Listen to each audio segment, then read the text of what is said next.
yaumiddin. Wassalatu wassalamu ala asrofil anbiya'i wal mursalin wa ala alihi wa ashabihi asma'in, amma ba'd. Yang saya hormati Bapak Ibu Dewan Juri dan Panitia Lomba Temu Ilmiah Hukum Season 4 beserta teman-teman yang menyaksikan video ini. Pertama dan yang paling utama, marilah kita panjatkan puja dan puji syukur kehadirat Tuhan Yang Maha Esa yang telah melimpahkan rahmat serta hidayah-Nya kepada kita semua, sehingga pada kesempatan ini saya bisa menyampaikan pidato singkat melalui video ini. Dan semoga kita semua dalam keadaan sehat walafiat. Amin ya rabbal alamin.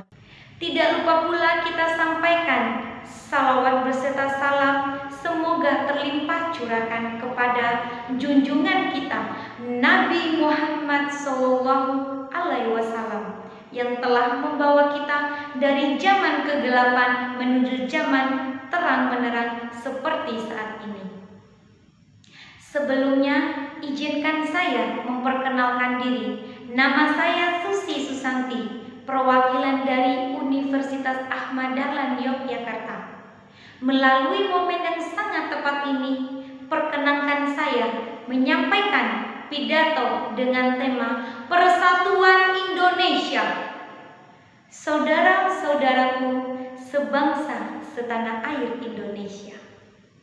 Pertama, yang perlu kita renungi bersama bahwa 75 tahun kemerdekaan Indonesia yang sedang kita nikmati saat ini diraih tidak semudah membalikan telapak tangan, akan tetapi semata-mata karena adanya persatuan. Mungkin akan menjadi sebuah kemustahilan bagi kita untuk meraih kemerdekaan ketika musuh yang kita hadapi bersenjata modern, serba lengkap dan canggih, sedangkan bangsa Indonesia hanya bermodalkan bambu runcing dan sebuah tekad. Tetapi pada kenyataannya, persatuanlah yang mewujudkan sesuatu yang mustahil itu menjadi sesuatu yang nyata.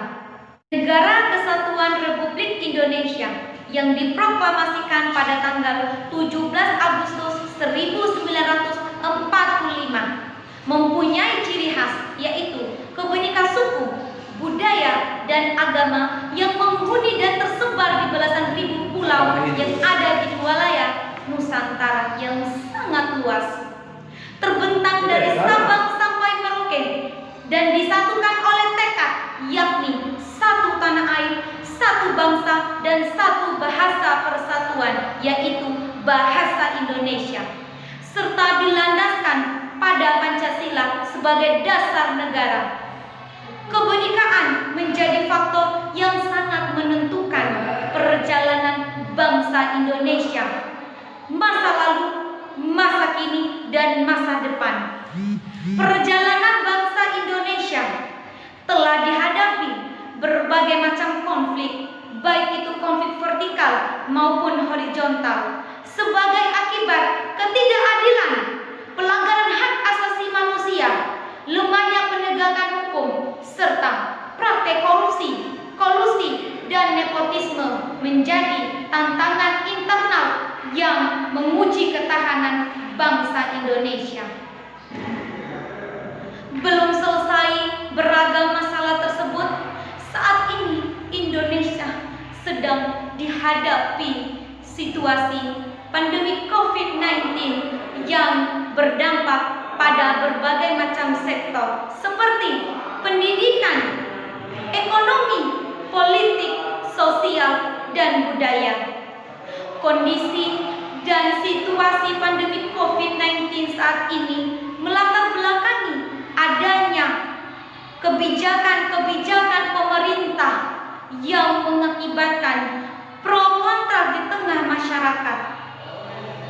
Berbagai macam tantangan tersebut apabila tidak diwaspadai maka akan mengakibatkan kerusakan keutuhan dan persatuan Negara Kesatuan Republik Indonesia.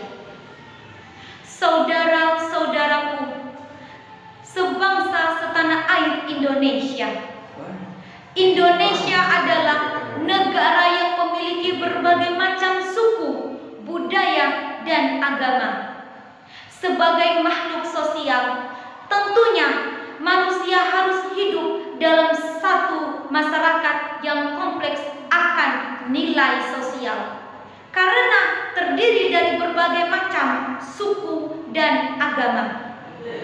Untuk menjaga persatuan dan kesatuan umat beragama, maka diperlukan sikap toleransi, memiliki hati yang lapang akan orang-orang yang berbeda pendapat.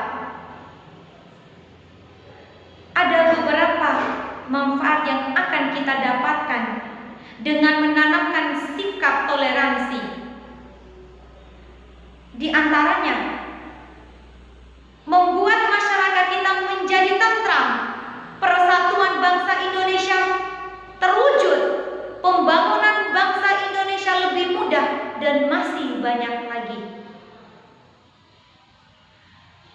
Toleransi, hak dan kewajiban dalam umat beragama telah tertanam dalam nilai-nilai Pancasila, di mana Indonesia adalah negara yang majemuk, yang mengutamakan toleransi terhadap sesama manusia. Akan tetapi, saat ini masyarakat mulai menurunkan sikap toleransi terhadap etnis, budaya, terutama masalah agama. Padahal sudah jelas bahwa dalam Undang-Undang Dasar 1945 Pasal 29 ayat 2 dikatakan bahwa setiap warga diberi kemerdekaan atau kebebasan untuk memeluk agama dan kepercayaannya. Jadi dari hal itu kita tidak boleh memaksakan kehendak, terutama dalam menganut keyakinan beragama lain, apalagi mengejek agama dan cara peribadatannya. Seperti yang terjadi sekarang ini, banyak masalah perizinan pembangunan rumah ibadah antar umat beragama, penistaan agama, pembakaran tempat peribadatan, konflik antara suku, dan menjelek-jelekan agama lain. Akibat dari itu semua terjadilah permusuhan dan biasanya adu mulut karena mereka tidak terima keyakinan yang mereka anut dijelek-jelekan. Oleh karena itu, sebenarnya adanya agama untuk menunjukkan, untuk menciptakan keserasian antar umat beragama, bukan malah sebaliknya memecah belahkan agama itu sendiri. Semua konflik yang ada di Indonesia karena kurangnya sifat toleransi terhadap umat beragama. Kita seharusnya bertanya, pentingkah kita tanamkan pada diri kita sikap toleransi?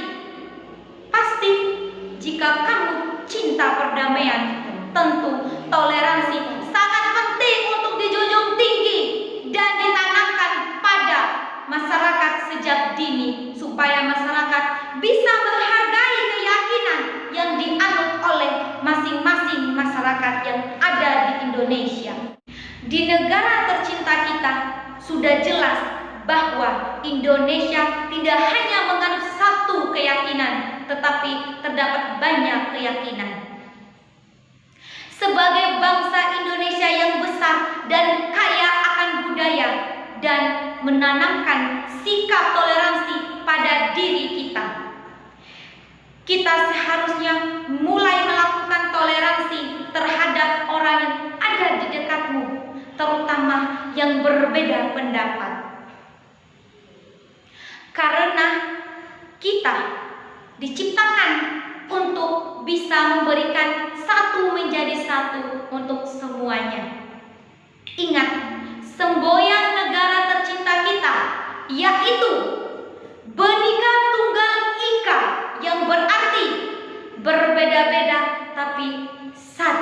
tujuan.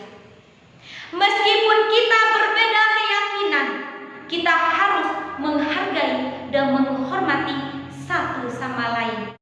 Saudara-saudaraku sebangsa setanah air Indonesia, persatuan sudah disebutkan pada sila ketiga bahwa persatuan membangkitkan semangat bangsa Indonesia untuk menuju kemerdekaan.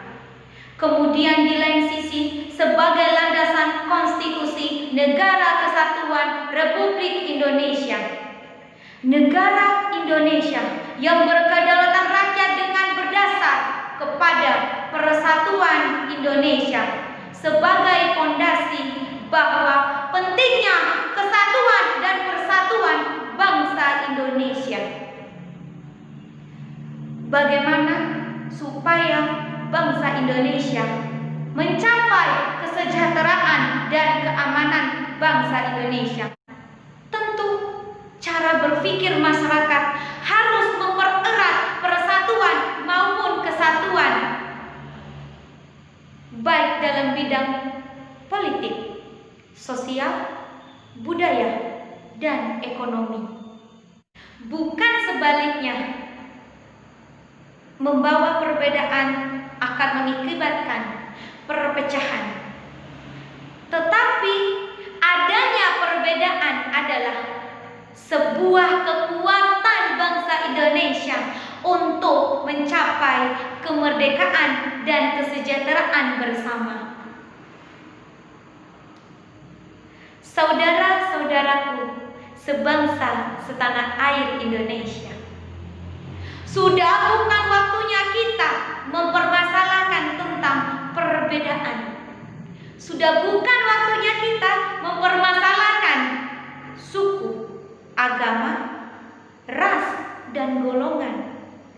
Sekarang adalah saatnya kita meyakini bahwa setiap kita adalah Indonesia. Identitas yang melekat pada diri putra-putri daerah Indonesia. Saya mengajak saudara-saudara semuanya, mulai saat ini, mulai hari ini, mulai detik ini, mari kita tumbuhkan sikap toleransi sesama manusia. Kita bersatu untuk turut serta mewujudkan cita-cita dan tujuan bersama bangsa Indonesia, sebagaimana telah dimaksudkan dalam pembukaan Undang-Undang Dasar 1945 alinea keempat, untuk membentuk suatu pemerintah negara Indonesia yang melindungi segenap bangsa Indonesia dan seluruh tumpah darah Indonesia, dan untuk memajukan kesejahteraan umum, mencerdaskan kehidupan bangsa, dan ikut melaksanakan ketertiban dunia yang berdasarkan kemerdekaan, perdamaian abadi, dan keadilan sosial. Saya yakin Indonesia bisa. Saya yakin Indonesia bersatu. Saya yakin Indonesia maju. Hidup negara Indonesia, negara tercintaku. Demikian pidato singkat dari saya. Apabila ada kesalahan, mohon dimaafkan.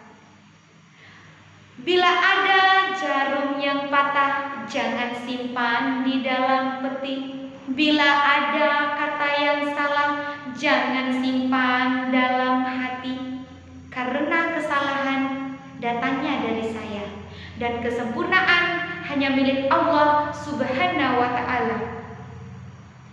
Atas perhatian dan atensi saudara-saudara semuanya, burung irian, burung cendrawasih, sekian dan terima kasih.